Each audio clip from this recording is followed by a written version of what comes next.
Wear 175కి 175 స్థానాలు assembly, 25కి 25 parliament స్థానాల్లో మొదట లేదా రెండవ స్థానంలో వచ్చినటువంటి పార్టీ వైఎస్ఆర్ కాంగ్రెస్ పార్టీ. ఇంతకంటే హోదా ఏం కావాలయ్యా? ప్రధాన ప్రతిపక్షం అని చెప్పేదానికి ఇంతకంటే ఏమి ఎగ్జాంపుల్ కావాలా అని చెప్పి నేను అడుగుతున్నా. ఈరోజు జగన్మోహన్ రెడ్డి గారు పోరాటం ప్రధాన ప్రతిపక్ష స్థాయి కావాలంటే హంగుల కోసం కాదు. జగన్మోహన్ రెడ్డి కావాల్సినటువంటి అన్ని హంగులు ఉన్నాయి. ఆయనకు ₹1 అదనంగా నీకు బత్తాలు అవసరం లేదు, నువ్వు ఇచ్చేటువంటి ఫెసిలిటీ అవసరం లేదు, నువ్వు ఇచ్చేటువంటి పిఏలు అవసరం లేదు, నీ అలవెన్స్లు అవసరం లేదు. కేవలం మేము కోరుతా ఉండేది అసెంబ్లీలో ప్రజల తరపున పోరాటం చేయడానికి సరైనటువంటి సమయం ఇచ్చేదాని కోసమే ఈ యొక్క పోరాటం. నేను ఒకటి అడుగుతున్నాను పవన్ కళ్యాణ్ గారిని. నిన్న పవన్ కళ్యాణ్ గారు కూర్చొని ఏదో మాట్లాడతా ఈ 5 సంవత్సరాలు ప్రధాన ప్రతిపక్ష హోదా వచ్చేటువంటి సమస్య లేదని చెప్పి మాట్లాడాడు. ఈ రాష్ట్రంలో ఉన్నటువంటి ప్రజలకు జగన్మోహన్ రెడ్డి తర్వాత ఏ నాయకుని మీదన్నా కొంచెం అంతో ఇంతో నమ్మకం ఉందంటే పవన్ కళ్యాణ్ గారు. ఎన్నో మాటలు మాట్లాడారు, ప్రజలు కూడా అతన్ని నమ్మారు. చంద్రబాబు నాయుడు మీద నమ్మకం లేకపోవడం వల్ల చంద్రబాబు నాయుడు ఏమేమి అబద్ధాలు చెప్పాలో అవన్నీ పవన్ కళ్యాణ్ నోటితో చెప్పించారు. ఈరోజు పవన్ కళ్యాణ్ గారు ఒకసారి ఆలోచన చేయండి, ఏం మాట్లాడుతున్నారు మీరు? చంద్రబాబు నాయుడు గారు మీతో చెప్పినటువంటి హామీలన్నీ ఏమైనాయి? వాటి మీద మీరు యుద్ధం ప్రకటించాల్సిన అవసరం ఉందా లేదా? మీరు పోరాటం చేయాల్సినటువంటి అవసరం ఉందా లేదా? పచ్చి అబద్ధాలు మీ నోటితో చంద్రబాబు నాయుడు చెప్పించారు.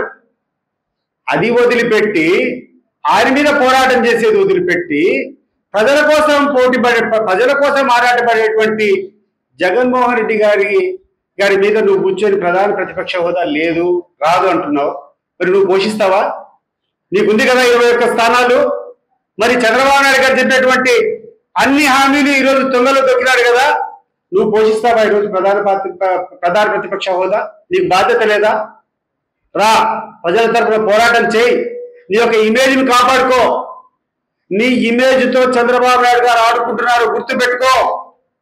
నీకు తాత్కాలికంగా ఏమన్నా ఈరోజు లబ్ధి జరుగుతుందో కానీ శాశ్వతంగా నిన్ను రాజకీయంగా భూస్థాపితం చేసేటువంటి కార్యక్రమాలు జరుగుతున్నాయి తెలుగుదేశం పార్టీ చంద్రబాబు నాయుడు ద్వారా.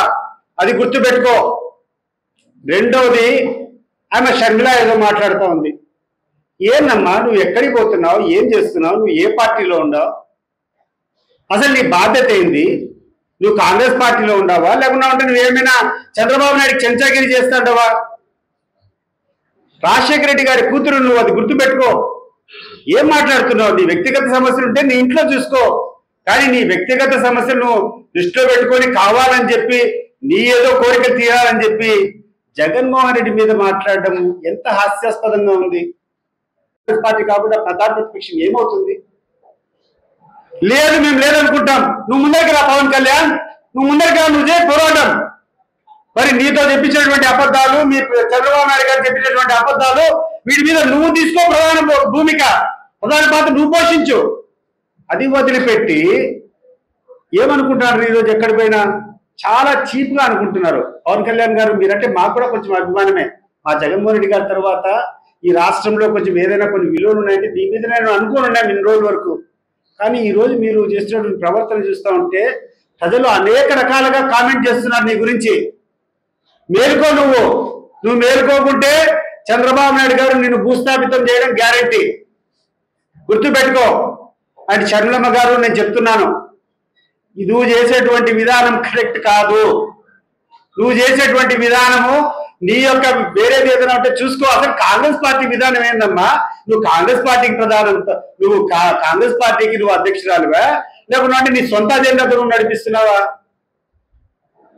నువ్వు చేయాల్సిన పోరాటము కాంగ్రెస్ పార్టీకి వ్యతిరేకమైనటువంటి పార్టీలపై పోరాటం చేయాలని, కానీ నీ వ్యక్తిగత అజెండాను పెట్టుకొని మీ అందరి మీద పార్టీని కూర్చొని నువ్వు ప్రధాన ప్రతిపక్ష హోదా లేదు రాదు అంటే ప్రజలు దాన్ని సమర్థిస్తారా?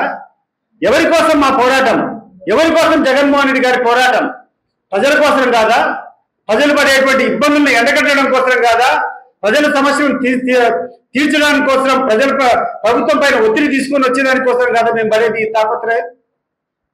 దీన్ని పక్కన పెట్టుకొని కొంతమంది జోకర్లు బ్రోకర్లు మాట్లాడుతున్నారు. సభ్యత్వం పోతుందంట. ఏందయ్యా సభ్యత్వం పోయేది నాకు అర్థం కావడం లేదు. ఒక వెంట్రుకతో సమానంగా సోనియా గాంధీతో ఆ రోజు ఒక మాటకు వచ్చేసిన తర్వాత తృణప్రాయంగా ఇట్లా ఎంపీకి ఎమ్మెల్యేకి ఇట్లా రాజీనామా చేసి పులివెందుల అసెంబ్లీకి 1,00,000 ఓట్ల పైన మేయార్టీతో గెలిచినటువంటి పార్టీ అయ్యా వైఎస్ఆర్సీపీ కాంగ్రెస్ పార్టీ. అధికారంలో లేకుండా ఈ దేశంలోనే అత్యధిక ఆధిపత్యం చెలాయిస్తున్నటువంటి సోనియా గాంధీ మీద ఛాలెంజ్ చేసి కడప పార్లమెంట్ పోటీ చేస్తే 5 లక్షల మెజార్టీతో గెలిచినటువంటి చరిత్ర అయ్యా జగన్మోహన్ రెడ్డిది. ఆయన ముందర మీరు ఫ్లూట్ వాడుతున్నారు, ఆయన ముందర మీరు మాట్లాడేది. గుర్తుపెట్టుకోండి, ఎవరితో మాట్లాడుతున్నారు, ఏం చేస్తున్నారు అనేది గుర్తుపెట్టుకోండి. మనం జరిగింది జరగకుండా ఉంటే జగన్మోహన్ రెడ్డి గారు కోర్టుకు పోయినారు, మాకు ప్రధాన ప్రతిపక్షం ఇవ్వాలని చెప్పి. కోర్టులో ఆ యొక్క స్పీకర్ కు మీ యొక్క నోటీసులు, మీ యొక్క సంజాయిషి ఇవ్వండి అని చెప్పి అడిగి 4 నెలలు అవుతుంది. నీకు చిత్తశుద్ధి ఉంటే ఈ 4 నెలల నుంచి ఎందుకు మీరు కౌంటర్ వేయడం లేదు? ఒకవేళ మాకు లేదనుకో కోర్టు తీర్పు చెప్తే మీరు విరమించుకుంటాం కదా. మరి కోర్టుకు ఎందుకు కానీ మీరు ఇంతవరకు మీరు ఆ నోటీసు స్పందించడం లేదు, ఎందుకు కోర్టుకు మీరు అఫిడవిట్ వేయడం లేదని చెప్పి నేను అడుగుతున్నాను. మీ బాధ్యత కదా. ఈ రోజు జగన్మోహన్ రెడ్డి గారికి ప్రధాన ప్రతిపక్ష హోదా ఇవ్వకుండా పోవడం వల్ల జరిగేటువంటి నష్టం ఈ రాష్ట్ర ప్రజలకు మేలు జరగాలంటే, ఈ యొక్క పార్లమెంటరీ వ్యవస్థ కరెక్ట్ గా జరగాలంటే అధికార పక్షం ఎంత ముఖ్యమో ప్రతిపక్షం కూడా సమానంగా ముఖ్యము.